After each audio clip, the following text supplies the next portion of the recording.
तर रत्नागिरी जिल्ह्यामध्ये पावसानं हजेरी लावली आहे। सकाळपासून जिल्ह्याच्या विविध भागात मुसळधार पावसाला सुरुवात झाली आहे।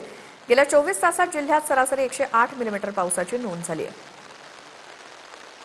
कोकणात पुन्हा एकदा मुसळधार पावसाची धुवाधार बॅटिंग या ठिकाणी सुरू झालेली पाहायला मिळते आहे। आपण सध्या गुरुमळी या गावामध्ये आहोत आणि ही वाहणारी जी आहे ती काजळी नदी आहे।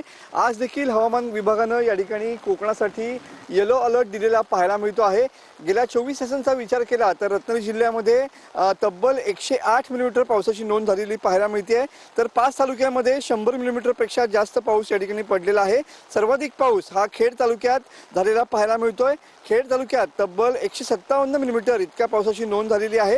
काल रात्रीपासून पडणाऱ्या पावसामुळे या ठिकाणी नद्यांच्या पातळीमध्ये सुद्धा वाढ झालेली पाहायला मिळते। कोकणात मुसळधार पाऊस पडेल असा इशारा हवामान विभागानं दिलेला पाहायला मिळतोय। कॅमेरामन समित गजनेसह मनोज लेले, TV9 मराठी, रत्नागिरी।